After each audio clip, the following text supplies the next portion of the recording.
Barbershop conversation, guys. Feel free to hit the subscribe button. So we got an exclusive, y'all. Shout out to my boy Anthony. Y'all know him in the chat by Trick Nolte, man. He set up this interview we're about to conduct with Reggie Johnson, man. And it's exclusive, man. He's the only man to ever fight Antonio Tarver, Rory Jones, and James Toney and John David Jackson. So we're going to jump into it. Hopefully y'all enjoy it. And we're going to rock and roll. So let me give him a call real quick.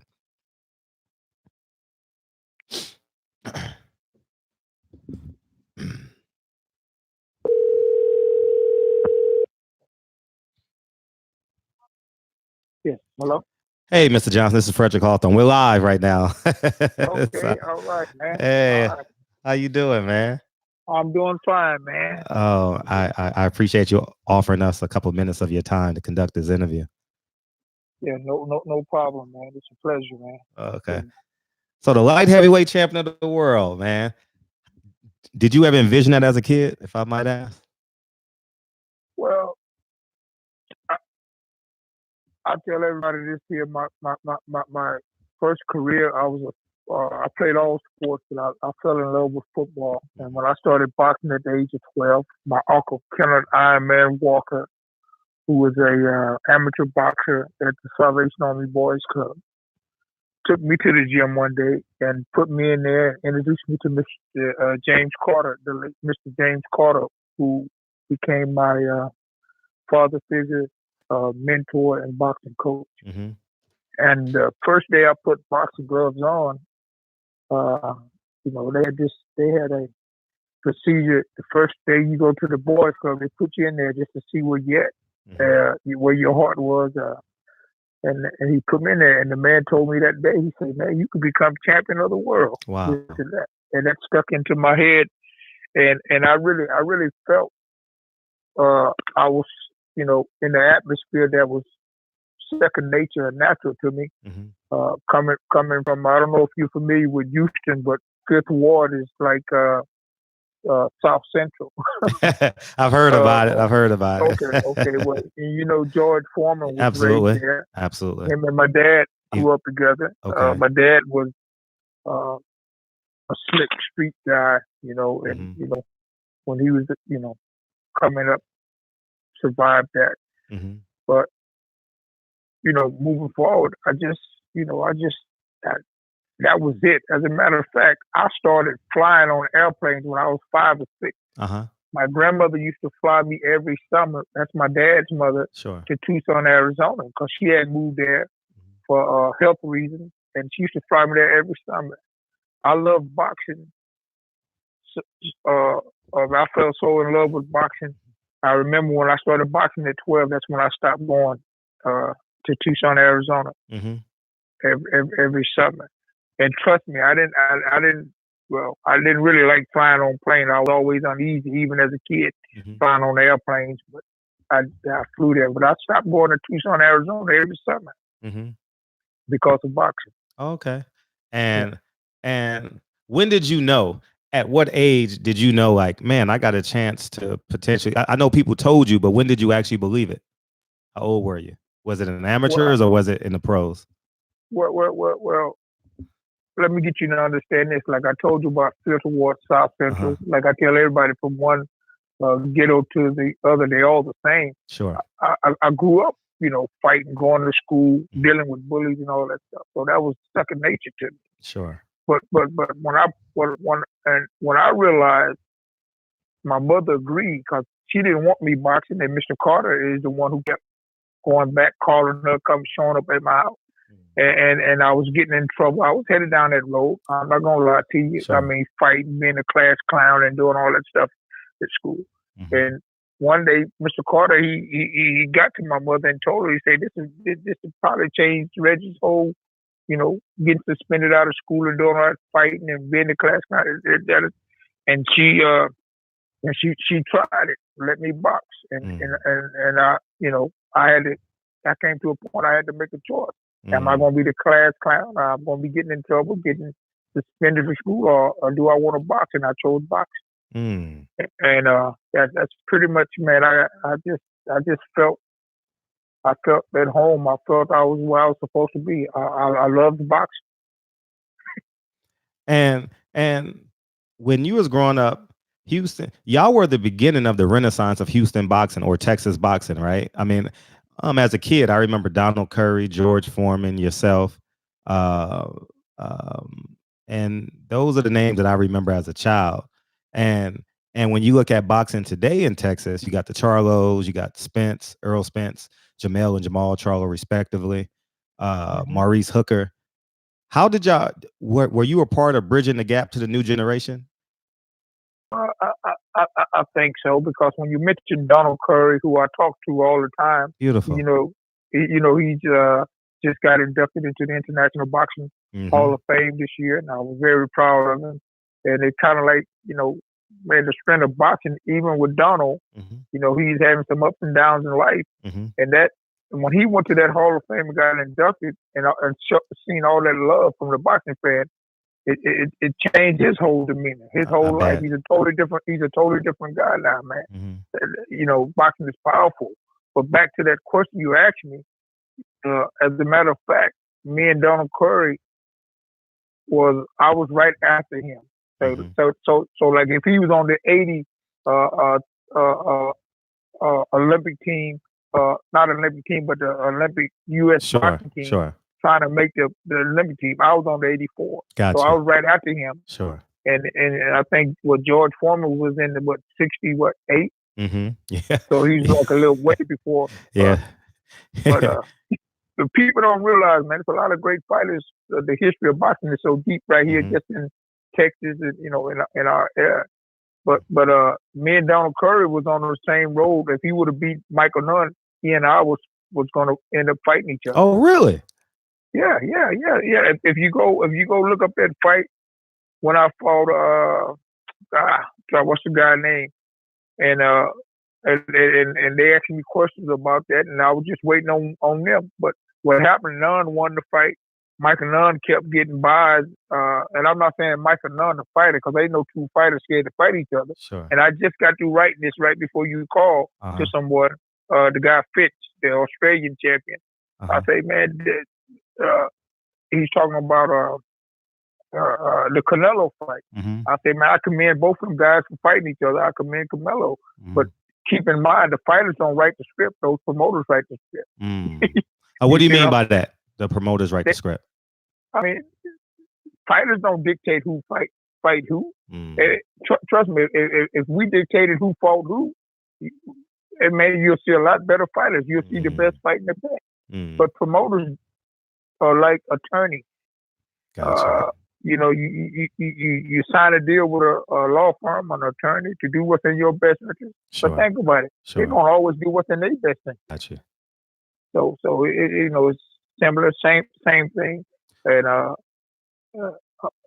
being a fighter, man, you're gonna always do what's in your best interest at the end of the day, when it comes to the business end of the money. Who was your promoter? Man, I had probably about 8 or 10 of them. I dealt with the Goosens. How was the relationship with the Goosens? Let's go down the line. How was it with the Goosens? Because I know Michael Nunn was with the Goosens. If I remember that as a kid. They fought on HBO a lot. Andre Ward, who sued them. Right. How was your relationship with the Goosens? Well, the guys you just mentioned, everything followed suit, because this is what people got to understand. On the outside looking in, all the promoters gonna do what's in their best interest. Yeah, they want to stay in business, right? And now we all talk about the first time you mention a boxing promoter, everybody brings up Don King, but he's not the only one. He's just flamboyant. He's just a standout guy. Gotcha. He came up with sticking his hair up, and he's got a good mouthpiece, but all of them got good mouthpieces. So I mean, I had a problem with all the promoters until I started kind of like promoting myself. Let's just put it like that. I got to the point to where I got a law firm, and I got the law firm to go with me to the casinos and put fights together myself. Wow. Yeah, and as a matter of fact, my fight after Roy Jones, my childhood friend, you know him, Willie D, Ghetto Boy. Okay. Willie D was on the boxing team at Boys Club. And, yeah, Earl Butler was the fight. I'm looking at your box rec now. Earl Butler. Yeah, I fought Earl Butler. Yeah. Yeah. On that card right there, Willie D had his first pro fight. See, a lot of the people didn't know about Willie D's amateur background. His uncle fought Vito Amafermo, Wilfred Benitez. He fought his uncle. As a matter of fact, his uncle knocked out Roy Jones' daddy in a pro fight. There's 6 degrees of separation there. Yeah. And it's strange that we're talking about. I just talked to I called Roy Jones the other day. He didn't pick up. I called his dad, and I just talked to him the other day. And I brought it up to him, and he said, "Oh yeah, we fought," but I could tell he didn't want to really talk a lot about that.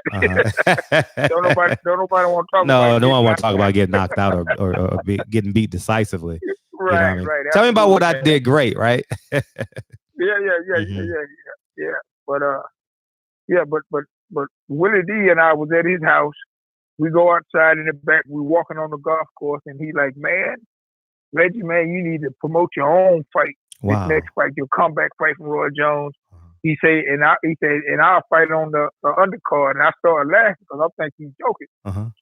And when I found out that he was serious, I started thinking, man, that's an excellent idea. Because, man, and we did well with that fight. Me and him did it. Put our money up, and we promoted that fight at the University of Houston, which was a nice arena. And man, we was very successful with that, and we had like a big after party. What's the guy named Brian McKnight? Was there a lot of people? Yeah, the singer. All the rappers, everybody, and it was a huge success, and that's really when I took off and started pursuing, trying to meet with casinos, with the law firms, and try to put my own fights together. How easy or how challenging was that to put on fights yourself? Because now I'm asking you that question so you can speak to the younger audience who so let's say you're from Texas, the Earl Spence, the Charlo's family, the Charlo brothers, just so people can get an idea of what it takes to actually put on an event. Well, it's a lot of work. I mean, just like from a boxing perspective, you got to put the work in, and you got to be focused on the business too. And it's very hard to be the fighter on one hand and the businessman on. So you got to put together a good, strong team. And I realized that in my last fight, I fought the late Julio Gonzalez, who was also former light. He's the world champion. He's I remember him, light heavyweight champion of the world. Yeah. Yeah. Well, that was my last fight, and once again, we spearheaded that from our end, and we controlled that whole thing. But man, I'm gonna tell you, that's when I realized you got to have a team and people that you trust in the law firm to do this for you, because you can't, dealing with the business, it took away from, my training. And gotcha. And when I look at that fight on YouTube or whatever, pull out tape, look at it, I could just tell just the difference. Wow. The way my body looked, because, you're taking away from the training part of it, dealing with the business. Man, you got to be at your best when that bell rings. Yeah. And Julio was a tough fighter. He beat the guy over in Germany that was 48-0, and he went and beat him in Germany. Kawasaki. Yeah. The guy, he wouldn't fight me because I went to Germany to meet with them. Oh, okay. Yeah. Yeah. He was the first guy to cut Roy Jones, if I remember correctly. Yeah. Who was that? You talking about Joe Kawasaki, right? Joe Kawasaki. Oh, no. He's in London, England. Okay. I'm talking about the guy in Germany. I think it's Darius Mikkelsen. Okay, yeah, I know. I got you. Yeah, Darius Mikkelsen. Yeah, exactly. Yeah. Exactly. So let's get moving up to your ranks. Who was your first title opportunity against? Was it James Toney or prior to that, or? No. My first world title fight was James Toney. Okay. And how did that come to fruition? Because James Toney is much of a talker. Were y'all were you moving up the ranks, or were y'all like two cars about to meet in the middle of the road? No, I think you missed what I just said. I was Michael Nunn's mandatory, and he kept getting buys. And when he fought James Toney and lost, James Toney had to fight me. I was his mandatory. Gotcha. Yeah. Gotcha. So that's how that whole deal, came. As a matter of fact, giving James Toney his credit, he I think it was less after he fought Michael Nunn and beat Michael Nunn, he fought me like 6 weeks later. Yeah. Wow. Walk us through the preparation and that fight itself. Well, that preparation, man, I had a great training camp up in Big Bear, California. Man, we like 9, almost 10,000 feet up. Who was your trainer, by the way? Alberto Davila and Manuel Chato Robles, the late Chato Robles. As a matter of fact, you're going to love this. Chato passed away in 2007. His son is the one that trained Ruiz, the heavyweight champion of the world. Yeah, Manny. Yes, it's all Robles. Coming now. All this is coming. Yeah, I know Manny real well. You He's know out Manny? of Yeah, I know Manny. I know Manny. That's my man.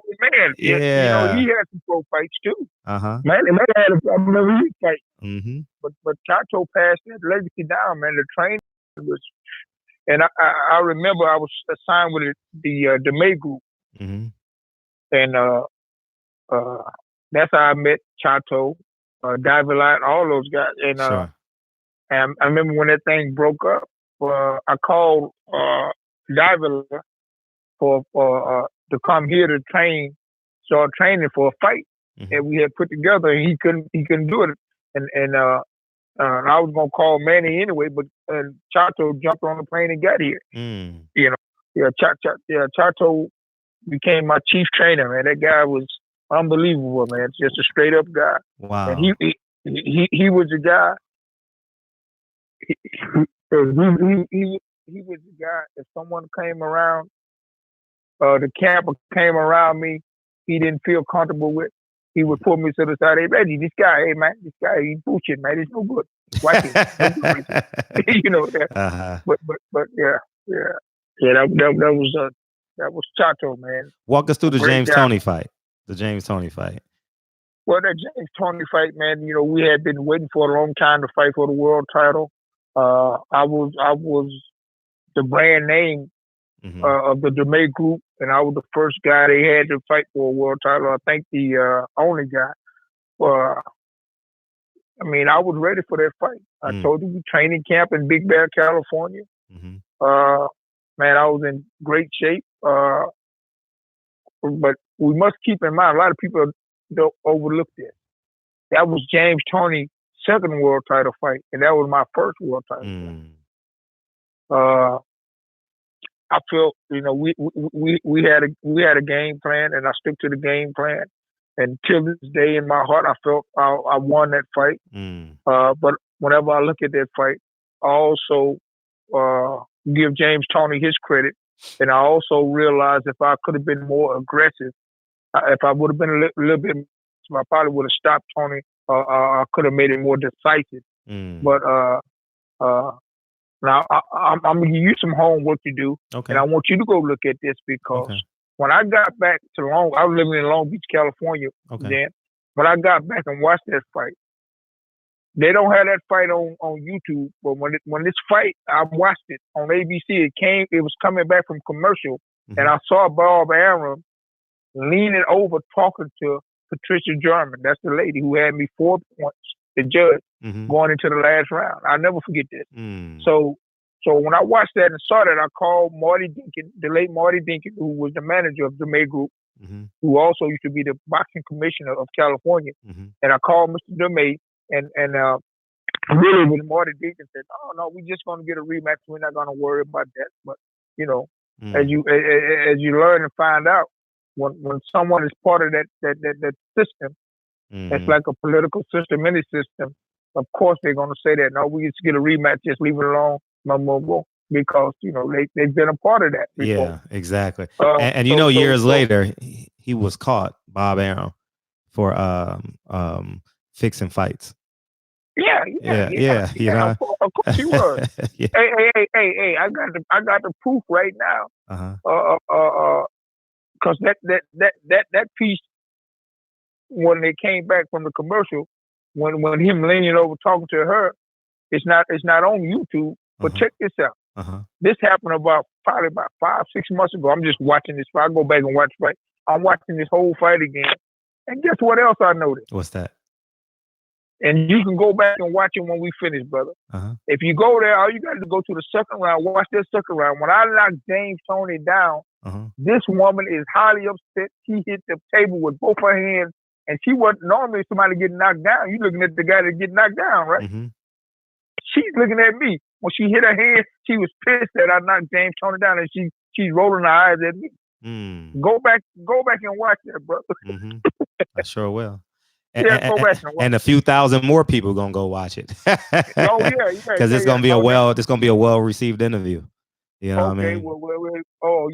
Okay, I got you. Yeah. But go back and watch that, brother. So you think not? So you think Bob Arum is a part of the corruption in boxing? And of course, yeah, of course. All let me tell you something. All the promoters are play a role in the corruption of boxing. Don King, Bob Arum, all of them. Listen, Cedric Kushner, the late Cedric Kushner. Are you familiar with him? No. He's a boxing promoter. He's originally from South Africa. He's one of the promoters I deal with when I came back, and I signed a deal with him to get that fight with William Gutchen when I won the light heavyweight world title. You know, before I moved up. Sure. Okay, you know, those promoters, like I say, they do what's in their best interest. Okay, if he get that fight for me, I signed with him. Okay, he got me and he got the fight, so he makes money. It's a win-win situation for him. He wasn't really banking on me winning that fight. They thought that me doing what Canelo just did, moving from 160, coming off a 2.5-year layoff, moving up, fighting a world champion at 175. They thinking this guy gonna crush me. But I take William Gutcher to school and I knock him out cold. A one-punch knockout, if I'm not mistaken, right? Right. Yeah. So after this fight, of course, he jumped in the ring. He's happy. He's surprised. He's like, man, I done got, wow, this is even more I got now. So I never forget, we went to a fight in New York. I'm trying to think. It was Lennox Lewis fighting Lou Savarese, I think. Okay, Lou Savarese. I remember that. Yeah, it was Lou Savarese. So we at this fight. So I go and I'm trying to get in a room with a line of people, me and a couple of my guys. And I see he's already in there, and I see him and he see me. And he's like, man, he said he throw his arms up, hey man, I can't do nothing, I can't get you in. And then one of the boxing fans said, man, this is Reggie Johnson, man, this is the new light heavy two-time world champion. And the guy, no, I'm serious, man. And the guy said, oh, you Reggie? I said, yes, sir. He said, oh man, y'all come on in, y'all good. So when I go in there, I walk straight to Cedric Kushner. I said, mate, you a dirty motherfucker like most promoters. Excuse my French, brother. No, feel free. No, feel free. I don't know if you're allowed. No, yeah. But I get passionate when I talk as you about should. But I said, man, you a low down dude, just like all the rest of these motherfucking promoters. And I walked off. You should. It's fake. Wow. Yeah. That's a true story right there. And he tried to tell me, hey man, I'm not promoted. I have nothing to do with this. Yeah. And you could have did what the fan did. Excuse me, man. That's Reggie Johnson champion. Yeah, I'm his promoter. Momo, he's good. Yeah. Now, if he would have walked up and said that, them guys would have said, oh yeah, you good. Come on in. Exactly. But he, Exactly. Now you went on and fought John David Jackson. I was going through I remember the Roy Jones fight. I remember that as a kid. Okay. And I had to go back, but you actually fought John David Jackson. Talk about John David Jackson as a fighter, because my generation only knows him as a trainer. Wait a minute, man. Don't be saying that online. Talking about you was a kid. I'm 42. Everybody gonna think I'm a teen. I was a kid. Hey, man, let me tell you something. John David Jackson was a great fighter. Also, and good friends. I also tell everybody, I have 7 losses on my record, and 4 of them are political losses. And the John David Jackson is one of them. That's what I call them, political losses. Both the Castro fights, political losses, and the James Toney fight. I was going to ask you about the James Toney fight. Yeah. Yeah. Those are 4 political fights. But let me tell you, a lot of people don't. Man, there's so much history and stuff that happens in boxing, man. They can go on and on. This is why when they talk about MMA taking over boxing, it'll never happen. But check this out. I was fought Castro over there. Let me tell you the reason why, and even John David, he didn't come straight out and say it, but he told me this afterwards. He said, all he had to do when he fought Castro was just be. I'm sorry. When he fought me, was just to be standing up, because he was gonna go back over there and fight him. But don't you realize when he and I fought? Come on, 2 Americans fighting in Argentina for the world title. Is that fight bigger in Argentina, or is it bigger in America? Oh, definitely bigger in America. Okay, think about that first and foremost. But 2 Americans fighting over there, and John David, they called him the winner because he had agreed to go back over there and fight Castro. But he didn't go, and what happened? He got stripped. And that's why me and Castro fought, yeah. Yeah, that's it. Yeah. And you actually fought him back. You said John David Jackson was a great fighter. Yeah, it's like me fighting myself. We 2 left-handed guys fighting each other. Yeah. I mean, it was, we both was real good at chess, and we played each other. Why did you go back? So my $1 million question is, you went over there and fought John David Jackson. Why did you go back over and fight Castro? Back to back in a foreign country. Well, because I felt that I could beat him, and I had been groomed to, no matter what I fought, I could win. I could pull it off. But I guess I wasn't highly. I was highly inexperienced with knowing how the sport worked at that particular age. At that particular time, I won't say age, but at that particular time, I didn't really know how the business worked. And you're right about that. I'm glad you brought it up, because if that was to happen to me in this day and time, I would never go over there and do that. Yeah. Okay. Now, you know the saying, you live and you learn. You live and you learn. You live and you learn. Right. Yeah. Absolutely right. And then you went and fought Roy Jones a few years later for all the belts, basically. You know what I mean? And talk about that fight, because growing up, Roy Jones was one of my favorite fighters. And talk about the preparation and how do you prepare for Roy Jones Jr.? Because in that time, 1999, 98, between 96 and 2000, he was like a world beater. You know what I mean? And when you actually got the fight, how did you get the fight? And 2, what was the preparation for a guy like Roy Jones Jr.? Wow, man. See, these questions you're asking me, man. First, let me say this here. You say Roy Jones was your favorite fighter. Yes. He wasn't during that time, but during this time, he is my favorite fighter too. Really? I made more money. No. Listen to me. Okay, I'm listening. I made more money than I've ever made in one fight with Roy Jones. Wow. And even with that, they try to downplay me, but as the experience taught me, I got my own law firm. I even got more money than what they was trying to give me. So as you move forward, Roy, he was one of my favorite fighters too. Me and that guy got history, and we made more money. Wow. And another thing, this is the narrative when you're talking about these networks and these promoters. That was an HBO fight, correct? Absolutely. Yeah. But why come that wasn't a pay-per-view fight? As a matter of fact, that's another thing. Even with Roy Jones, why come all of Roy Jones fighting wasn't pay-per-view fights? Roy Jones, they didn't do him on a lot of pay-per-view fights. They say he didn't. It was strange to me. They say the best fighter in the world, pound for pound, he can't sell. He don't do well with pay-per-view. Think about that. I don't understand that. You're making great sense. But at that time, Bob Arum if I'm not mistaken, see, I'm going off memory, so you're going to help me do this. Okay. 90, you fought him in 99, right? Right. So let's say 99, Oscar De La Hoya was the HBO guy, and Chavez was at the tail end, if I'm not mistaken. I'm trying to go off memory.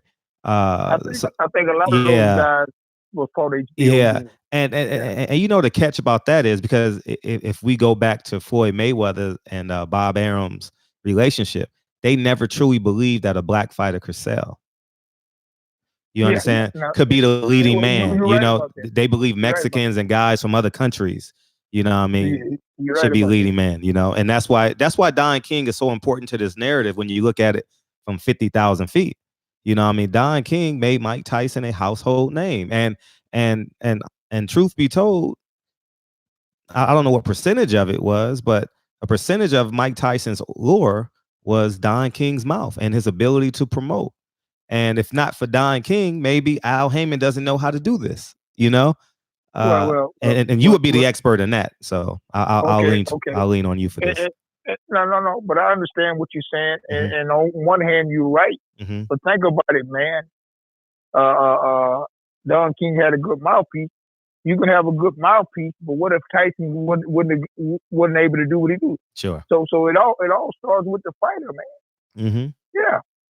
So that was a collaboration of a good mouthpiece and a guy who can back it up. And Don King was a good mouthpiece. You got to give him that, and was a good promoter. Mm-hmm. He this guy was just a dirty guy, man. Yeah.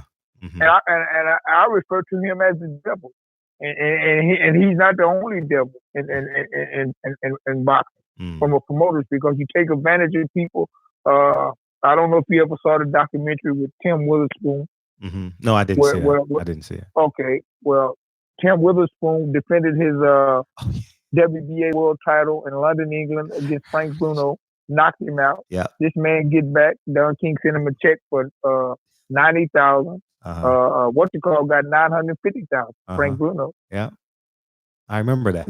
I remember that story. But stuff like that, man. If you're generating so much money, and then you got the I've experienced this too on a lower level, money wise. When I got with Don King, same thing with his For what son, fights were you with Don King for? I think about 3 or 4 fights. Yeah. Okay. 2 or 3. I think. Yeah, 2 or 3. I got and brother, this is what you got to understand. And people bring this to me, and I don't really even think about it. They say, Reggie, I just don't understand how you accomplished all that you did, because you was one of the guys that went against the grain. Mm-hmm. I took all those guys to court, sued them. I set out contracts. I got like 3 contracts dealing with promoters that I set out. Mm. Yeah. I just, hey man, when you get to the point when you understand what's going on, you get to that point, enough is enough. Mm-hmm. I set out contracts. Now I had 52 pro fights. Mm-hmm. I mean, if I could have fought the way I would have had, like Chavez, I would have had 100 and some pro fights. Mm. Yeah, because I was going through your box rec. You've never been stopped. So you was always in great shape. You took great care of yourself. Oh, absolutely, man. I've always Ali was my hero in and out the ring. We grew up at the Sugar Ray Leonard, the Ray Robinson. I was always a guy like Tyson. And I don't know if you know me and Tyson. We've been knowing each other since we was 15. We was on really? the US and the JOs together. So we came up in the same era. Me, him, was in the JOs. A lot of other fighters, but then when you get on the US team, all those guys: Harold Whitaker, Medrick Taylor, Holyfield, Virgil Hill. I came up on that era, and I was 16. I was the youngest. I was one of I think it was about 4 of us that was 16. And I think I was the youngest one. I don't know. I think Medrick Taylor was the youngest. Medrick Taylor was a bad mother. Speaking of that shit, speaking of Don King, God damn, man. Oh, can I you know where I'm going. Can I have an honest conversation with you? For real. I'm glad we can have this conversation, because I have a piece of me have disliked the business of boxing and Mexican fighters I was a little kid, mind you. I grew up in South Central, so you know the black and brown tension, right? I haven't rooted for why. I'm gonna tell you why. Because Chavez went on to defeat Meldrick Taylor, ruin his career, right? From a money standpoint. Chavez didn't beat him. Yeah, I know that. I know that. But we gonna go a step further. I was born in New York, raised, and my family originated from Virginia. He went on to fight Pernell Whitaker. If Pernell Whitaker gets that decision, it was a draw. If Pernell Whitaker gets that decision against Chavez in Texas, he becomes a household name, and he becomes the Floyd Mayweather of that era. And that's right. And two, he doesn't go live a life of purgatory in silence. You get what I'm saying? He's a part of the mainstream. Maybe he gets a job on HBO like Roy Jones Jr. You get what I'm saying? So Chavez Sr. is has a piece of boxing. I've been watching boxing since the 1984 Olympic team because I'm from New York. So, you know, the Mark Brelands and all them guys are like, well, I idolize those guys. And that's who I forgot to mention, Mark Breland, great guy. Oh yeah. The greatest U.S. boxing team in history, right? 1984. That's right. And it's just so Chavez Sr. has a piece of pain that I can never ever forget because my family went every step of the way with Pernell Whitaker. That's how I fell in love with boxing, Pernell Whitaker, because he's from the Tidewater area. And my family went to his parades. They celebrated they didn't know him, but they celebrated with him. And when I go back to that damn Meldrick Taylor fight, all that pain still resonates in me. All of it. Yeah. You know what I mean? And it just bothers me that we should be in that instance. We should be the ones being celebrated because then he goes on similar to you and James Toney. You know, he goes on to fight Oscar De La Hoya. And I fucking went off. I went ballistic on that fight because Oscar didn't even land a clean punch the entire fight. And they gave him that decision, dog. So I don't know. But let me, and you so right, man. And I just really realized when you talking about this how because everybody loves boxing, but man, you on a different level when it comes to you. Bro, you are passionate about boxing. I grew up around it, man. I grew up and you know, boxing is a poor man's sport. Boxing is a poor man's sport because we can walk into the gym and see Mike Tyson.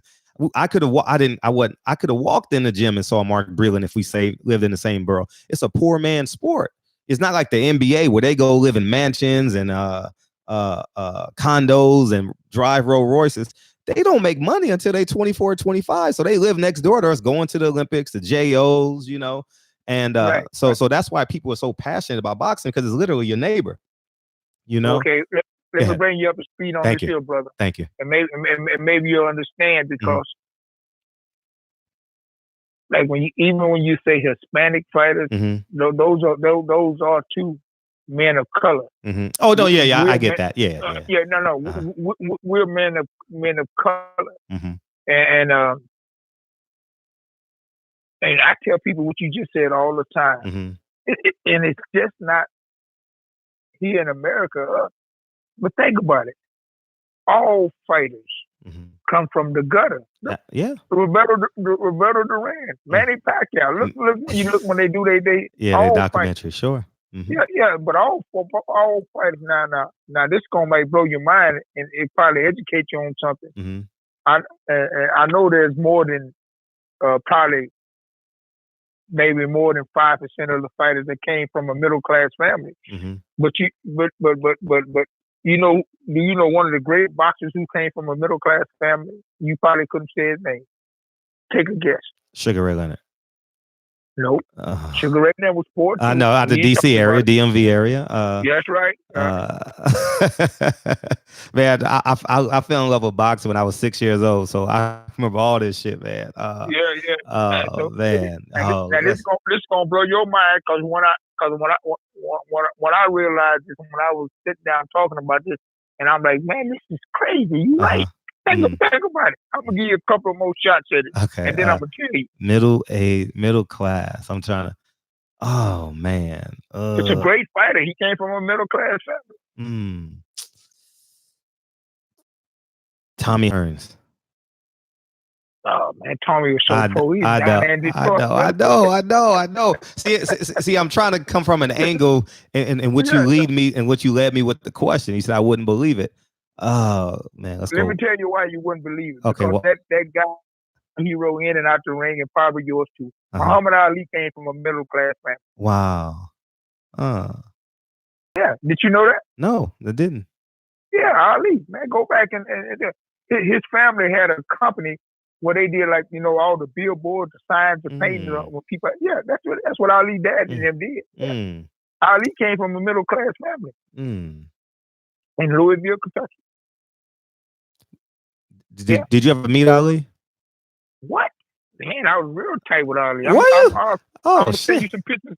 I'm gonna send you some pictures. Ali was at my fight when I won it. When I beat Steve Collins. Really? Oh man. Ali was at my fight at the Forum when I fought a couple times. Yeah, you fought at the Forum a lot. Okay. Yeah. Dog, you're not gonna believe this, man. See, I took things for granted. I went to high school with Layla Ali for 1 year. And Layla used to be in the gym with me. Man. And I took for granted. See, I went to the gym with Walt Hazard's son, Rashid Hazard, and Layla Ali was tight because Walt Hazard, was Muslim with Muhammad Ali. Right. And so I took for granted that, I'll just see Muhammad Ali next time. No big deal. You know what I mean? Because we were all tight because we all had 6 period of BS class. Because when you're an athlete, you only have 5 periods. Your 6 periods for your sport. And and in the spring, we would just hang out and shoot around and, leave campus, go to the burger stand. And I never took them up on the offer on meeting Muhammad Ali. Man. Because I took it for granted. I was like, she goes to school with me every day. I don't have to do it today. I don't have to do it tomorrow. And then she didn't come back for her senior year. She went to a different school. And I forever have that regret. You know what I mean? Ali, man, let me tell you something, man. There'll never be another Ali, man, just being in that man's presence. As a matter of fact, the day before I fought, I received Collins on Showtime for the WBA world title. That day before the fight, I'm in Ali's hotel room with his son. Man, Ali is like a big kid, man. You talking about fun, doing magic. Ali's just like, he like to talk and just clown, man. He's a totally different. Really? And I never forget Manuel Chato Robles, my chief trainer who died, Lil Chato. He Ali's door and called me out. Reggie, I need to talk to you, man. I said, yeah, what's up, Chato? Hey, man. He said, Reggie, I know you love Ali, man, but Ali, he no fight for you, man. He said, we fight for world title tomorrow. We work too hard. He said, I know you love Ali. Chato was going off on me, right? So I said, okay. So I said, okay, man, let me go tell him bye. So I go back in there and I tell Ali, I say, champ, that was Chato, my chief trainer, man. He said, I need to get back focused. We fight for the world title tomorrow. He said, I'm getting, I'm getting unfocused. And you know what Ali told me? Oh, what'd he say? Ali said, hey, you know what? Chato is right, man. He said, but I don't want you blaming me that white boy whoop your ass. Man. I never forget that Ali told me that, and I started laughing. I said, Cap, I'm gone, man. Man. And Ali, when I walked out that thing, Ali, the last thing he told me, he said, leave it all in the ring. And he was there ringside when I fought and beat Steve. Yeah, man. That Ali was something, man. Man, that's a hell of a story. I do remember Layla Ali because I tried to hit on her. This dude named Ra. He ended up dating her. He ended up marrying her too. Was in the gym together. LA box. That's a hell of a story, man. Yeah. Any other Ali stories? Since I didn't get a chance to meet him. Man, I got a whole bunch of Ali stories. As a matter of fact, during that same fight, when we get to New Jersey, we in a night, it's a Marriott hotel night. So we get all the keys, check up the whole crew. So we come together and say, listen, man, everybody's gonna go up on load. 45 minutes we meet back down here. So, but when we going up there, ain't you know, you see a few people walking around the nice hotel. But when we are down, you can look down and see all these people everywhere. Mm-hmm. So you know, the elevator, look at all the people, and one of my guys say, "Man, champ, all these people here to see you fight for the world title." And I'm looking down there. Mm-hmm. I said, "Man, all these people don't know me. I just time. I've only had one fight. Mm-hmm. National televised fight." And guys, you know, I'm telling you, champ, these people here to see you, man. This and that, this and that. So I'm looking down there, and you know, I'm like, man. You know, I put my hand on my hips. I'm getting big. You feeling yourself a little bit, yeah. Yeah, all these people here to see me, bro. Mm-hmm. I think, wow, man. So we get down on the first off the thing. When we walk around the thing and see what's going on, it was Ali down there doing magic. Oh man, took the wind out of your sails, but thank God he was one of your great friends, right? That's right, man. Them guys moved my head up, man, but it was Ali down there. Because, but see, at this particular time when we first got there, I didn't even know Ali was gonna be there. Yeah, I didn't know he was gonna be there. Yeah. So yeah, that Ali, man. As a matter of fact, we were so close. I went to his mother's funeral. Wow. And I tried to make it to his funeral, but I was at the upstate New York at the International Boxing Hall of Fame, and I couldn't situate changing my flights because I was going to leave that Hall of Fame and go to his funeral. Sure. Yeah. Wow. Huh. Yeah, man. Great story. Ali, man. Yeah, that Ali, man. I didn't experience it. You know, when I first turned pro, another great fighter from Texas, Curtis Coates. Have you ever heard of him? Curtis Coates. Yeah. Curtis Coates. That was my first trainer when I turned pro at 17. Wow. Yeah. He's still living. I just talked to his brother. His son, checking on it. But right now, he's having some memory problems. What they call that? Dementia. Dementia. Yeah. So I'm making plans to go see him, man, because I've been calling him, and his sister. He lived with his sister. They didn't answer the phone, but I got his son last week and talked to him. But yeah, I learned that's the guy that transitioned from amateur to pro was Curtis Coates, man. He taught me a lot. Wow. Yeah. It's a great story. Yeah. Man. It's a lot of history in you. This is what we got to do, man. I didn't go this year due to my schedule, but next year, 2020, have you ever been to the International Boxing Hall of Fame? I have not, but one of my goals is to go. It's in June, right? It's in June, July. Yeah. So 2020, man. We should plan to go there. I'll come to LA and then we can fly from LA. They make airplanes I can get on by myself here. Okay, yeah. I'm messing with you, Mr. Johnson. Oh yeah, but I want to come to LA, man, and I'm gonna be coming there pretty soon. Yeah, my schedule is very flexible. My schedule is very flexible. You know what I mean? All I got to do is prepare the family, and I can move how I please. So yeah. Well, yeah, it's time for me to come back and visit because I got family there, friends. I was there for years, man. I was there from late '88 all the way to like 2001, 2002. I lived in Long Beach and got a lot of friends and family there. And it's I haven't been there since Chato died, man. I was at his funeral. Yeah, and I still communicate with his son and his daughters, and since then their mother has passed away. Yeah. I just had a real about Manny Robles, about 45 minutes. Manny Robles will take me down memory lane a little bit, and him believing in God, and his father passing the torch to him as a trainer, and then obviously putting that into Andy Ruiz, and then obviously now boom, unified heavyweight champion of the world. Yeah. So but yeah, man. Antonio Tarver, you fought Antonio Tarver too, man. Hey, dog. You might be the only one to fight all four of them guys: James Toney, John David Jackson, Antonio Tarver, and Roy Jones Jr.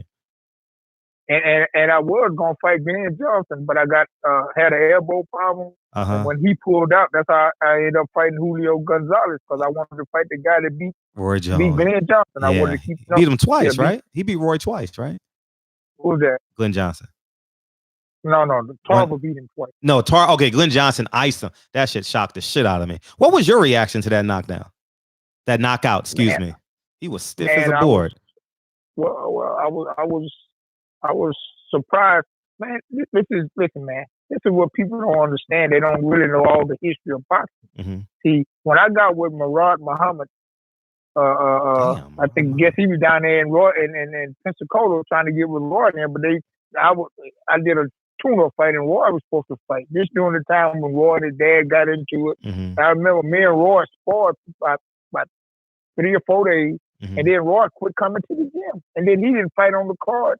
The pro fight that was supposed to be in Pensacola. I went on the floor, stopped the guy that's the fight right before I fought Steve Collins. But Roy didn't even fight him and his dad. It was going through something. And I'm not saying that he stopped coming because we were sparring, but man, when me and him sparred, come on, man, they got the chief there, the fire department, all these, the whole gym stuff. What you call? And I knew Roy was gifted. This guy just said, man, can't no guy just, because I had back then I had about I had about almost 30 pro fights that I was sparring with him. I know Roy had about, I don't know how many fights he had at the time. I ever had to go add it up. Mm-hmm. But like Roy said, he knew that he was going to end up fighting me, and we was going to end up fighting each other. Mm. So yeah. How was the Antonio Tarver fight? You say when? No, how was that fight? The Antonio Tarver fight. Man, that was a good fight. That's a fight that people always, oh man, you really want? Nah, bro, he won that fight. A man know when he win and know when he lose. Mm-hmm. So I always get people off that, man, because they next to you, looking you in your eye, they want to make you feel. No, sure. man, no. I'm gonna tell you what I feel about the fight, and I know because I was in the fight. That was the fight that I really lost. Uh-huh. I always tell people that, man, but there's Tarver won that fight.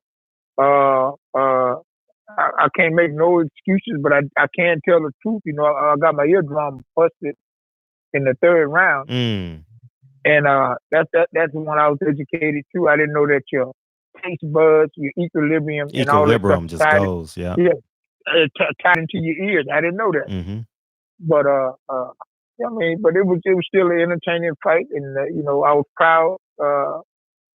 Tarver when he went on and did what he did with his career. Mm-hmm.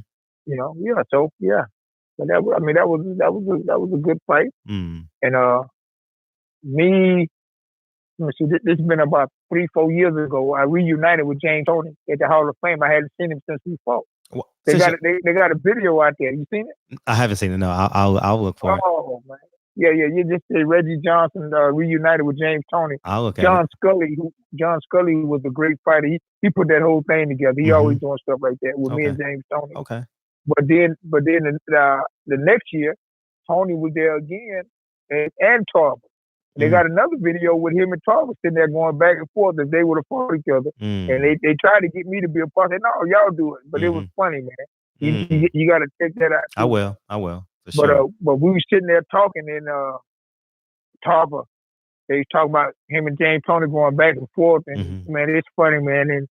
And I know Tarver mentioned, oh yeah, man, but Reggie, you had me down too, because we just talking, man. But it's a beautiful thing when guys can come together like that and just, man, we got history together and just talk about that and have fun with it and really when you can really entertain the fans with it. And that's what I'm working on, brother. I'm working on a forever champions tour, bringing world champion fighters together where we travel the world and just connect and relive our history with the boxing fans. That's a whole event right there. It is. And especially if it's tied around the fight too. It makes that's what I'm saying. We're gonna be with a big screen in a room with all boxing fans. We sitting up on the stage with a guy with a mic in between us and got mics out there in the audience where they at each round the guy can that's something I've been working on for a while. If there's I would love to help out with it. Okay. Yeah, honestly, we can talk about that, man. Because right now it's just a matter of if I can get some major sponsors. I really would love to get Nike, man, because one of the things I always use is just do it. We talk about it, we act like we're gonna do it, but my whole thing is just do it. Mm-hmm. I like Nike, man. I just love that, slogan. Just Yeah. do it Gotcha. for the fans. Mm-hmm. I use that all the time. Just do it for the fans. Yeah. Oh, what else bothers you about boxing today? In yesteryear, you called Don King, Bob Arum, devils fixing fights, the promoters of the past. What don't you like about boxing in 2019? Well, I'm addressing what I don't like about it, and Uh-huh. what I don't like, even in this day and time, is there's no business structure, there's no union, there's no pension, there's nothing to take care of the fighters. Like plain and simple, man. Promoters risk their business. We go in there, risk our lives and our health. Damn. That's powerful. Yeah. It's real talk, but it's the truth. And I got a group that I'm working with in Minnesota. Some people in New York, they got, I don't know if you ever heard of Ring 10. They help a lot of fallen soldiers, boxers. Mm-hmm. Have you ever heard? No, I haven't. Yeah, look that up. They have big events every year, raise a lot of money. Sure. And they help. They write checks. They write checks every, I don't know how many years. They wrote the check for Howard Davis when he found out he had cancer. They paid for that. They write checks every month to Gerald McCullough, sister, to help him out. They helping Meredith Taylor. What's our boy who just died? He knocked out Roger Mayweather's uncle. And they fought right here next to me in Beaumont, Texas. Roger Mayweather got knocked out by what's their name? And he fought on the undercard when I fought Steve Collins. What's his name? He's deceased too now. God, what's that little name, man? It'll come to me. Okay. But he, this Ring 10, man, they help a lot of fighters out, man. What? A lot of fighters. What is it called again? Ring 10. Ring 10? Yeah, RING 10. Okay, gotcha. Yeah. Okay, yeah, man. And they based in New York. Okay. But another thing, my guy Gregory Sanders, who eventually he ended up handling a lot of my business stuff, PR stuff, and all that. He has a big church. He had a church then because his dad was a preacher too. He's in Long Beach, and me and him talked about having because Long Beach was like my home away from home. Sure.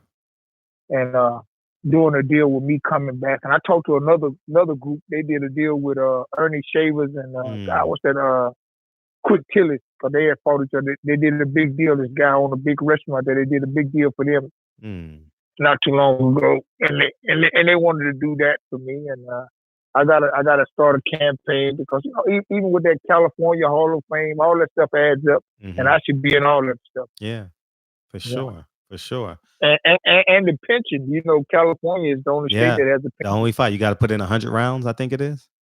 Yeah, well, guess what they told me? They told me I was one round away from getting my pension, so I'm still working on trying to get that. Well, you can come out of retirement for one round. Well, that's what you call. That's what I told them. I said, well, so you want me to come back at this age and do a fight? Yeah. I say this will promote and shine the light on what you guys are doing, because you guys are the only state that's doing it. But, exactly. Man, but let me tell you something, man. I learned so much even about that on that level, man. The system, man, there's so much crooked stuff going on. I wouldn't be surprised if somebody that got my pension already and got the money and moved on with it. Facts. You know what I'm saying? It's just, Man, we've been talking for officially an hour now. Oh yeah. I don't mind talking boxing, especially when it's on this level, talking about the business end of it. Yeah. That's damn near 70% of my channel, man. Teaching people the business of boxing. I have a big personality, and I'm very raw. Like, you know what I mean? So people are attracted to that. And but I always talk about the money in the business of boxing. How fighters, like, I'm just basically echoing what you're saying this entire interview. Boxers need to promote themselves, be in charge, have a team around them, and do it themselves. why you think everybody hates Mayweather? Mm-hmm. Why you think they hate him? Mm-hmm. That man figured out the system, put the right team around it, Mm-hmm. and trust me, all that he giving the people what they want. Mm-hmm. Even Ali said it way back in the day. Ali said, I know. He said, man, I know a lot of these people ain't they come to see me lose. Mm. Some of very few come to see me win, but most of them come to see me lose. He said, but they both have something in common. They both putting asses in the seat. Yeah, they both paying. Mm-hmm. And I think Mayweather, when he went from pretty boy to money Mayweather, he figured that out. Sure I'm gonna did. be the bad guy. Sure did. Yeah. A lot of people forget when Mayweather walking that ring with that Mexican hat on and the Mexican gear on. His uncle did that. He was the Mexican assassin. Mexican assassin. So, sure was. That's right. Uh-huh. So you get to the point where you well, they appear to be doing what's in their best interest. Let me do what's in my best interest. Did you know Mayweather paid Bob Arum X amount of dollars to get out that contract? $750,000. Yeah. Yeah. Uh-huh. Smart move he did. Smart move. Bob Arum has admitted in the recent history that he doesn't know how to promote black fighters. I'm paraphrasing what he says, but yeah, it's well received. That it's well documented, I should say, that he's admitted to having difficulty promoting black fighters. Yeah, so. But I don't know how he would say that, because I know Hispanics love boxing, but black people love boxing too. No, they won't give us credit. They don't respect the black dollar. They don't at all. I know, and that's why he's saying that, because this is America. This is that's why people always talk about Donald Trump. I don't agree with Donald Trump. I don't like Donald Trump. I've dealt with Donald Trump. I fought at his casino. But that man, Donald Trump is going to do what's in his best interest. The man is a racist. They already got that. They got this. They say they got documented almost 3,000 lies that this man told, where they can go back and prove to you that he lied. So if a man like that can become president, I mean, it speaks in volume of America. Facts. Yeah. So I was at the fight when Holyfield beat Kwawi the second time. I fought on that. The white Muhammad Kwawi. Yeah. Yeah. I fought on that card, and I never forget at the weigh-in. We all weighing in, and Holyfield got to weigh in, and I'm standing there with Holyfield, and we both in our draws because we just weighed in, right? Well, I had on warm-up plans. Him and Kwawi was in their draw. They just got to win, and Holyfield was drinking his energy drink after he made the weight. Yeah. And Kwawi walked up to him and said, "Man, I need some of that too." Holyfield gave it to him. and he acted like he's going to drink it, and he gave it back to Holyfield. I never forget that. Wow. What's the most corrupt thing you've seen in boxing with your own eyes? Speaking of behind the scenes in the most corrupt thing that I've seen with my own eyes? Yeah. That you've actually. Ooh, I gotta. When you say the most, or I mean something that. Just name a few. I mean, you can get as detailed as you like. You can be as vague as you want to be. I'm just asking the question. Okay. Well. Because I saw corruption Saturday night. Oh, that Canelo fight was just horrendous to me. In my humble opinion, I'm watching that fight. I'm like, that is not Sergey Kovalev in the ring. So I'm asking you, because your history is much more in depth than mine, because you've been on both sides now as a fan, and since you were 12. Yeah. But when you say corruption, I'm sitting here thinking like what I've experienced. Even though money wise it was not on a higher level than Tim Witherspoon. When I fought in Argentina, and know that I beat Castro. I'm pissed. I'm hot, and I never forget Manny Daddy, me and Chato. I said, "No, Chato, he can speak a little of the language because he speaks Spanish. They Argentina, he can." Yeah. And I said, "No, let's go." So I go over to the other hotel to where Castro was staying, and we take a car. When I get over there, I walk into a room, they all sitting at the thing celebrating Castro victory. And guess who's sitting at the table with him? Your promoter. My manager, Carl King. Wow. Don King's son. I was about to go there. Don King's son. Wow. And then when he finally spot me, he get away. What's up, Jim? I said, man, you over here celebrating with these motherfuckers that done stole my fight, bro? Yeah. And you supposed to be my manager? Yeah. I say, this go to show you how corrupt this shit is here. I said, this, yeah. And he said something. I said, man, I'll snatch that mother. And he said, well, shit, wait, whoa. He said, chill out, champ. What you gonna snatch? And then I was talking about his toupee because a lot of people didn't know that was a toupee he had on his head. No, that wasn't his real head. Oh, okay. I knew about it though. But I mean, he's my Carl King, right? Carl King, yeah, Carl King, yeah. So I mean, I thought that was real corrupt. And then when I get home to add injury to that, this dude send me a check. And my numbers wasn't right on the check. He said. Then he sent a thing that I trained at his training camp. This and that. He wrote how he subtracted the money out my money. And when I saw that documentary on Tim Witherspoon, I'm like, man, how many fighters have he done this to? Yeah, because there was a rumor that he charged. I don't know how true. I never saw it, but he charged $500 for a towel for Mike Tyson and. All these ridiculous charges, Yeah, it's crazy. Man. Even Chavez says it jokingly. I mean, he said, if Don King robbed me, I still made more money than I've ever made before. You know what I mean? So he says that. He says that quite eloquent. He says it in a jokingly manner now, but right. But yeah, man. Yeah. I honestly believe he telling the story.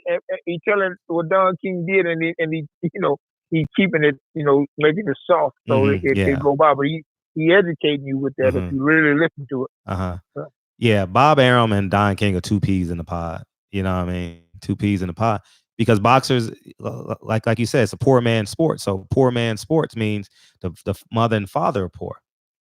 And they lack the education of the the know-how, because they got to work 40 to 80 hours a week, just to, absolutely. So they don't have time to go to the library and read up on contracts and laws and what the IBF says, the WBA, the WBC, and the sanctioning bodies. They don't have time to do that research, and now people should be listening to retired fighters like yourself, who has been on the short end and been on the long end of it, in terms of the business of boxing. Well, I'm gonna share something with you, brother. They got a situation ongoing right now. Evander Holyfield's son, Evan, he just fought and stopped the guy in the first round. He did. 16 seconds, yeah.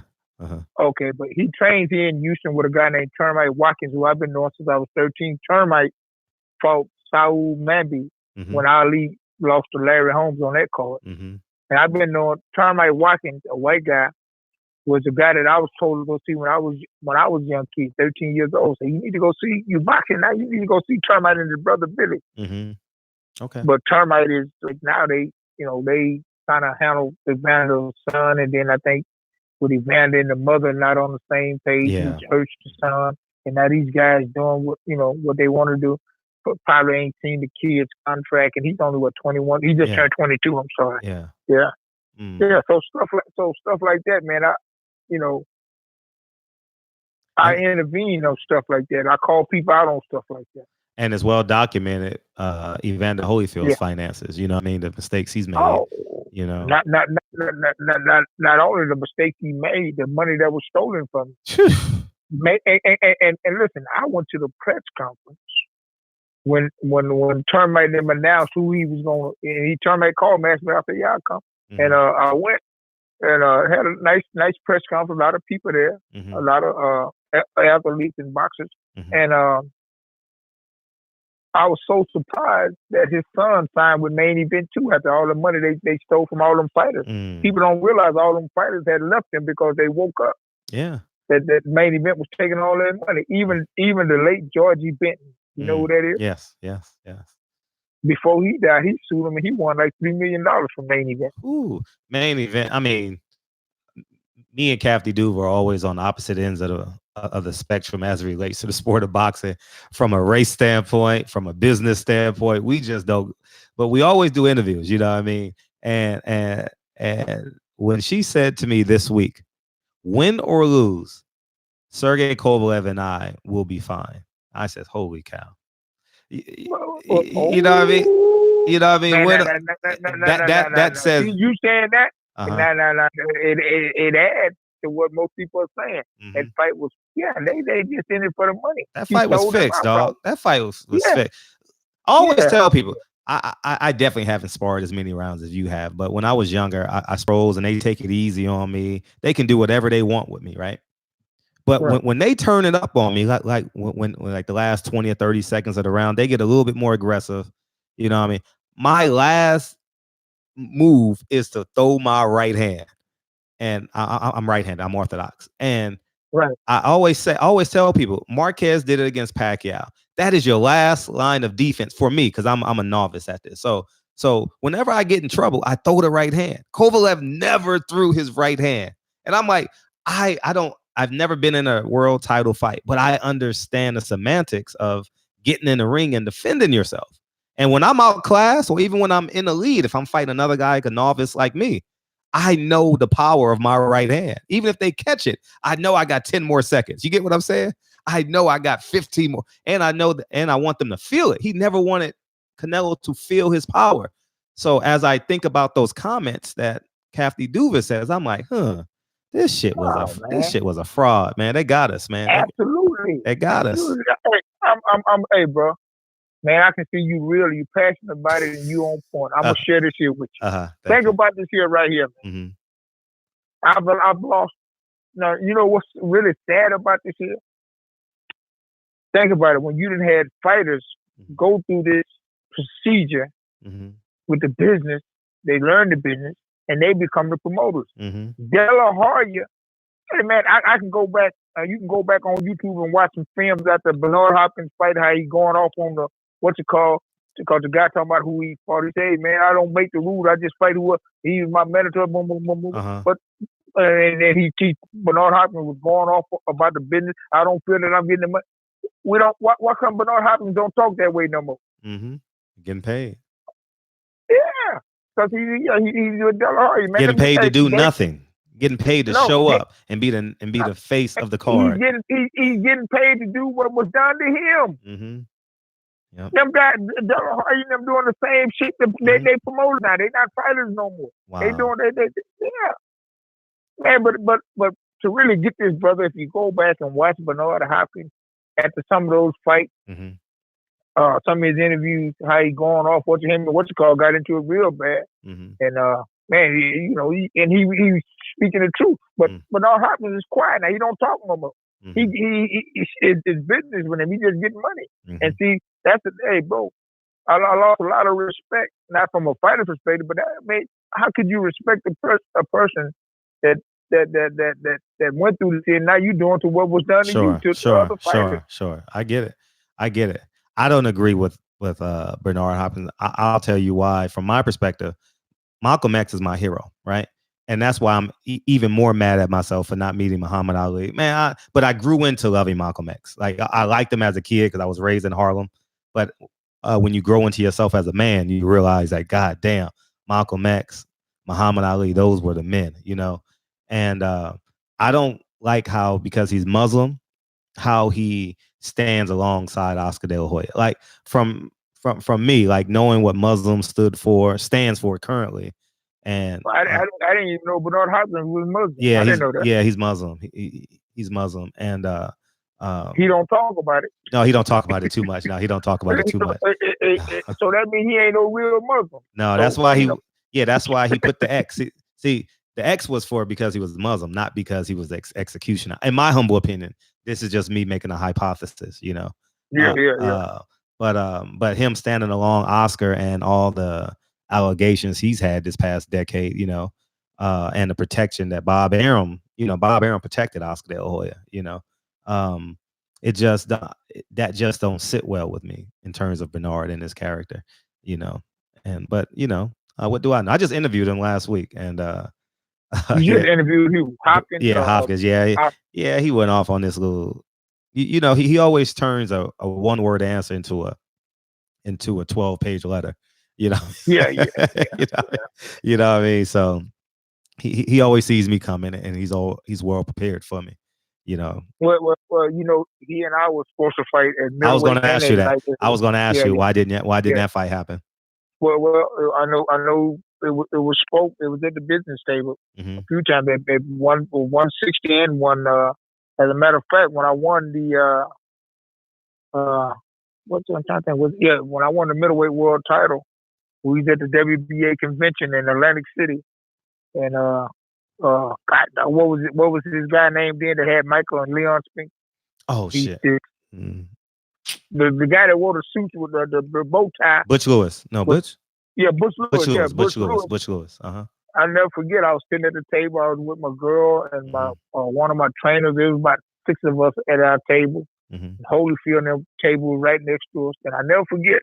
Butch Lewis came up talking to me, and man, and he talking. And then he said, "Yeah, man, you need to relax." And then he moved out the way, and Bernard Hopkins was standing behind him. So he's trying to push that fight to happen. Oh, and we was at the business table at middleweight, and then we was talking about fighting each other at light heavyweight. But you know, it never happened. What's your take on Al Haymon? Well, once again, man, I think a person can look different because if they're taking care a certain amount of fighters, paying them decent money, it makes them look like they good. But it's doing the same shit, man. It's the same thing. Because listen, if you got 250 fighters signed, I don't know the number. I heard he had about 200 something. Right? Okay. You got 250 fighters signed. How can you keep all them fighters busy? And so therefore, you being a promoter, you do what you want to do. You can pick. You can go to your chef and pick the ones that's going to benefit you the most right now. Gotcha. Take them off and use them and put them back up and get some more. Whichever, you see what I'm saying? That's how the game works. That's what they do, man. Gotcha. And that's why if you have a union or pension and somebody control a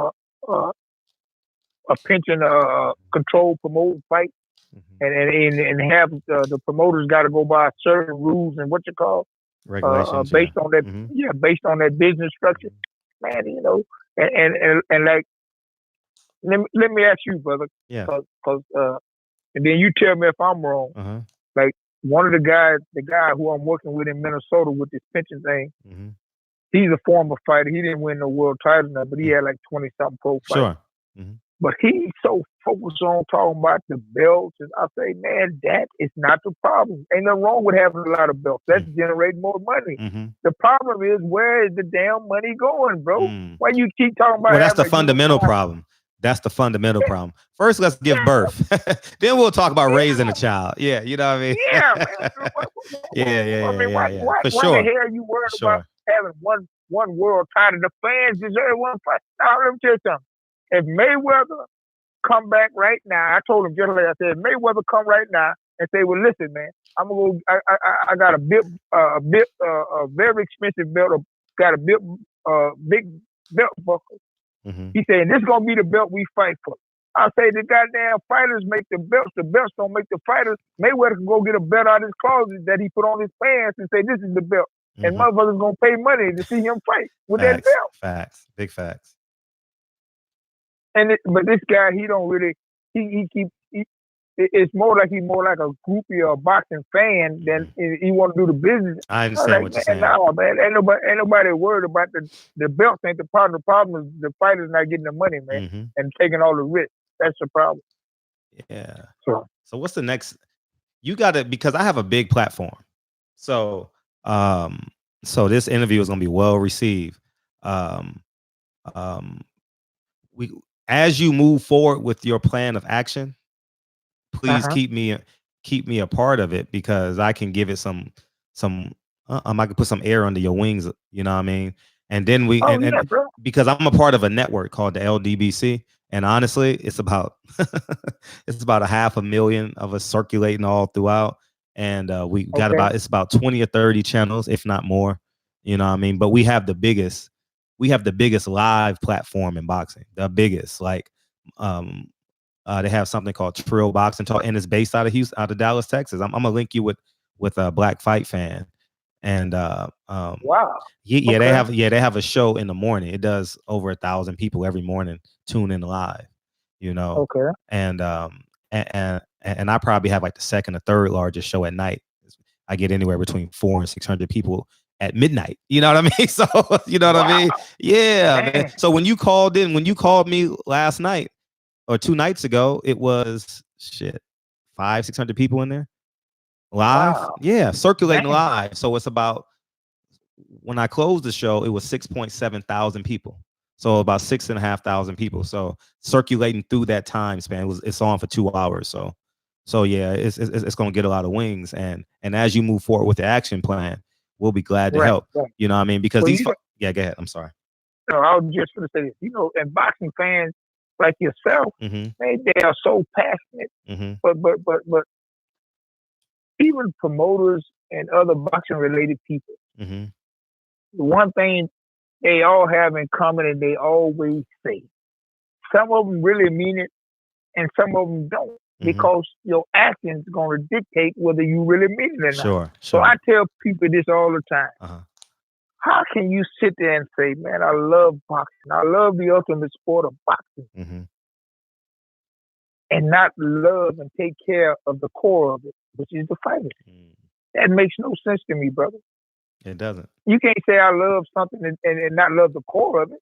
The core, people don't pay to see referees ref, judges, promoters promote, or timekeepers keep time, or referees ref. They pay what? They pay to see fighters fight. Absolutely. So, man, don't sit and tell me how you love boxers and not love the core of it. Facts. And I also tell this guy about the belts. He talking about having one belt. I say, man, that's not the problem. It's the business, man. Mm-hmm. And then, on the other hand, you know, fighters just want to see great fights. People that love boxing, they just want to see great fights. Absolutely. They love. There are certain fighters or a certain fighter that they love.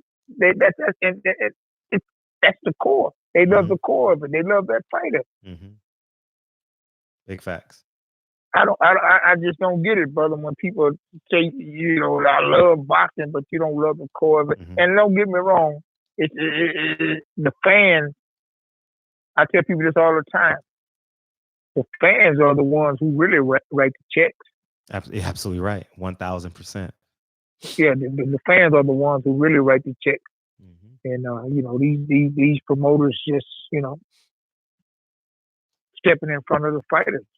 Well, we gonna make some headway, because you and I are on the same path. You know, I'm just doing it from California, and you doing it from Texas, in terms of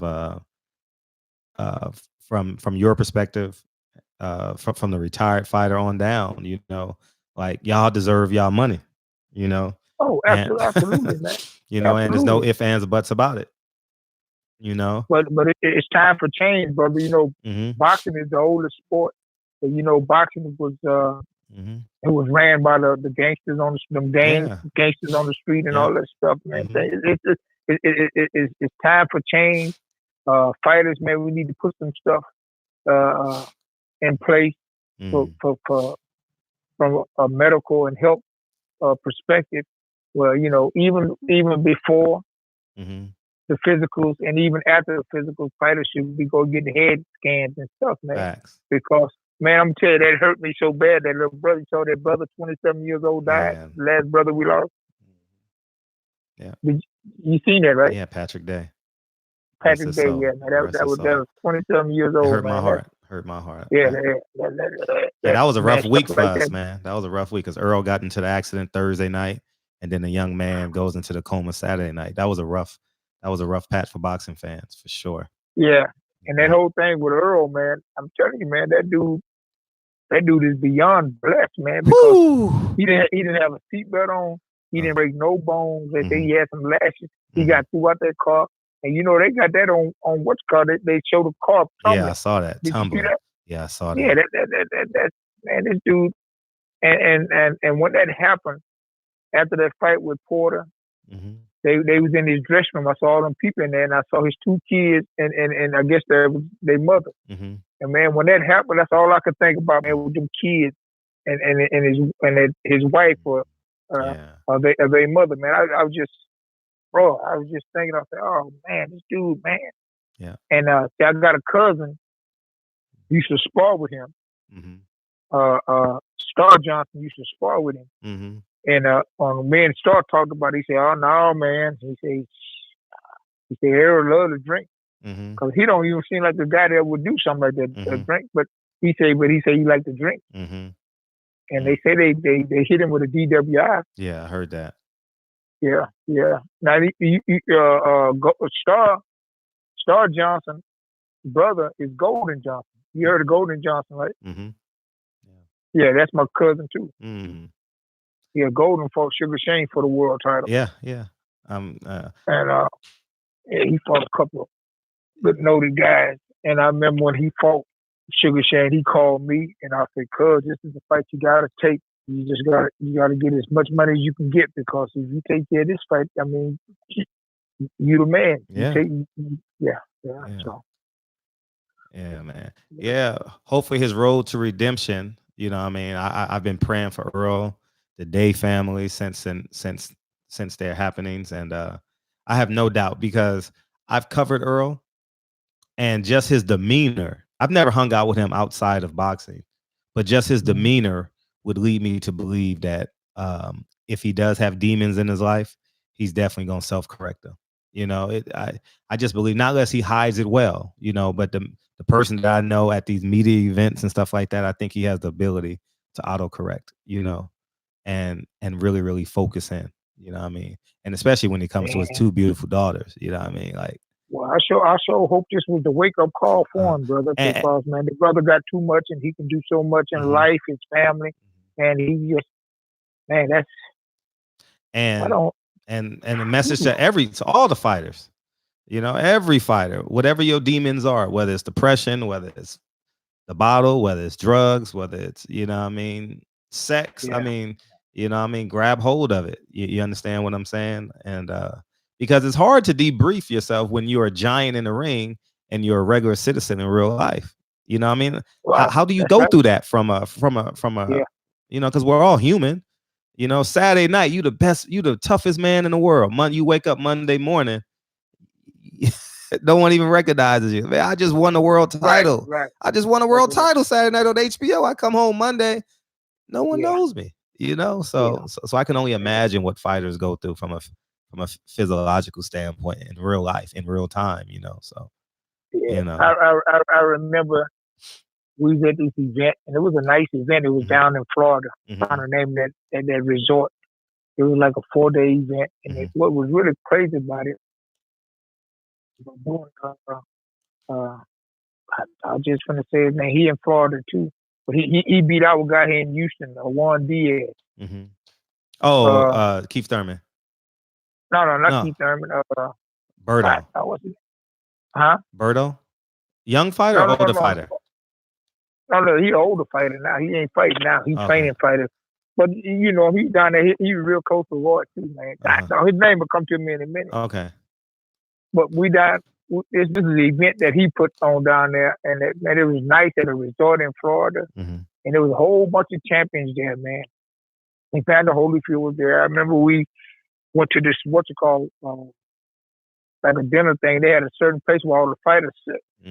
And I see Holyfield coming. He just sit at the table by himself. And I get up and I go and say, "Hold it, they got all of us sitting over here, brother, right here. We over here." He said, "Oh, I didn't know about that." But he didn't get up. He just sitting there. And so I sit down and me and him started talking. Holyfield started talking about his mother, how she raised him and told him about how spending the money, you know, with his sisters and brothers, and you know the stuff he's doing. But I'm thinking about what you just said. You're right. A person's mindset be still stuck on that, bro. Okay, but that was. I told him, I said, "Hey, holy man," I say, "Man, that was then. This is now, bro. We here for this year right here now." But I can just tell he's like, he's around all these fight fans and all these fight related people, and he just, I guess he just felt low or something. Well, I mean, why would you be thinking about that, man? We all, come on, man. We all have made mistakes. We all have miscounted our money and spent our money wrong. A lot of us have done that because we're not educated with money. It ain't like the NFL or the NBA or the soccer league. Them guys go to college and they have people there to teach them. We come from the gutter. You see what I'm saying? And people don't really realize that. But I'll never forget that day. And the Holy was like, I just thought about him when you just said what you just said about how could you be such a big icon and then and I'm not saying people don't realize it did that, but you start fighting, man, you fighting yourself, man. But sure.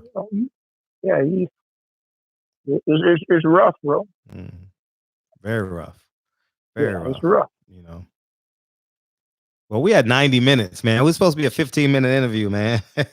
Oh yeah. Well, hey man, listen, I'm a boxing guy, especially when you're talking about the business end of it, man. I mean, you can call and talk to me anytime about boxing. We got to keep this conversation going, man. Yeah. At least once a month. At least once a month. Man, we can make a real difference. This is why I know we can. I know we can. And I'm gonna link you up with my other brothers that got their platforms as well. I mean, we have a few platforms in Texas that I think can be very, very important.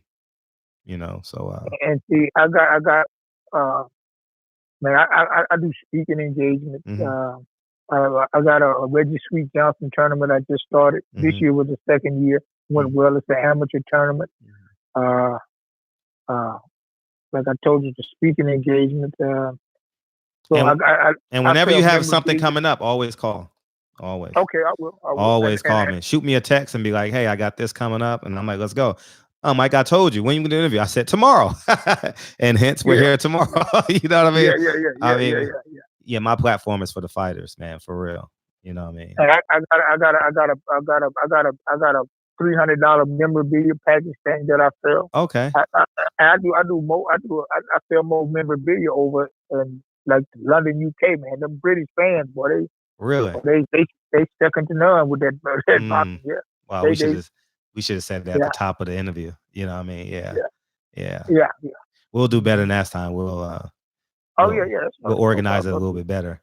That way so people know what you're selling and know what you're about. You know what I mean? Yeah, but all these people you have on the line, these are boxing fans. Right? Yeah. Yeah, okay. That's cool. Yeah, for sure.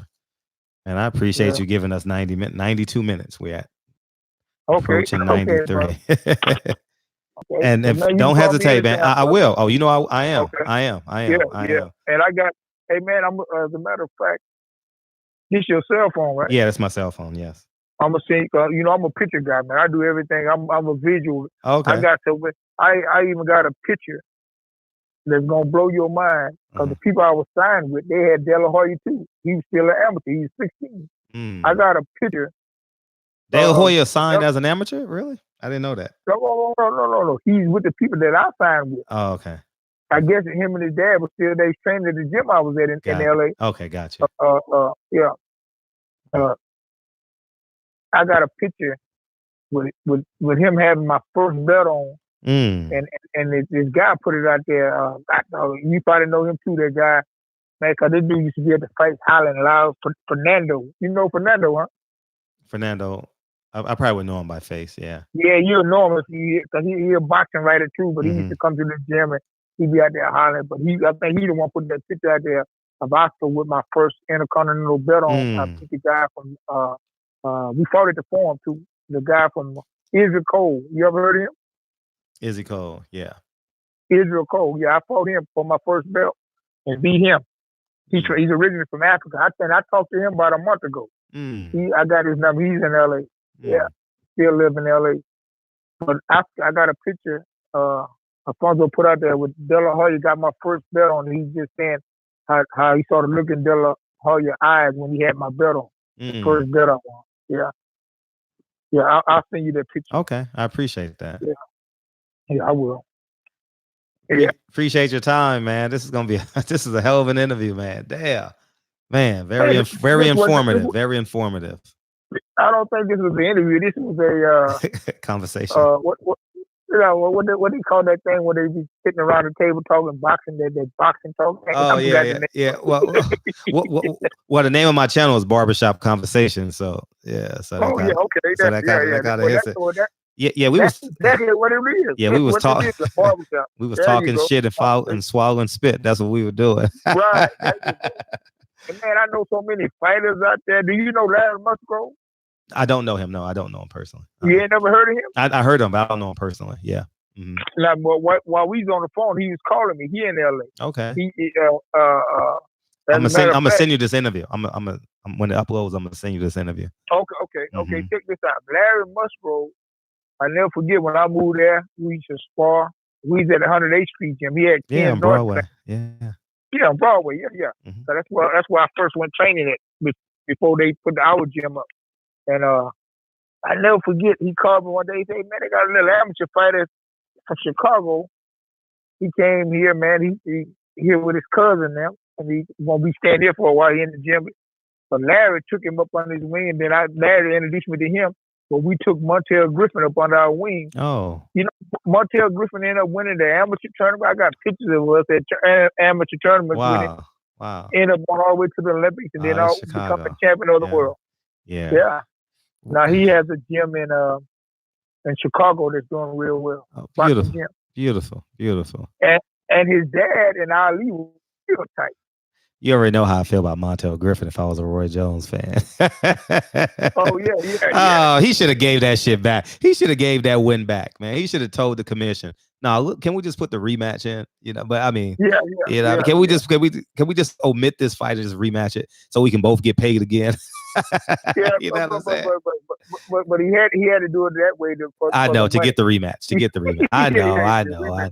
And now he's the king. You know what I mean? So I get it. Hey, man, you talking about it, boy. So I'm proud of that young man. I tell him all the time, man, because he always. And, hey, man, his dad and Ali were so close. Cause Ali used to train at the gym. He sent me a picture with Ali holding him when he was an infant. Him and Ali dad was. Wow. Ali and dad were. Yeah, brother. Well, we can go on and on, man. We better get off this phone, man. Well, thank you, Mr. Johnson. I appreciate your time, man. And we'll be in touch for sure. Okay.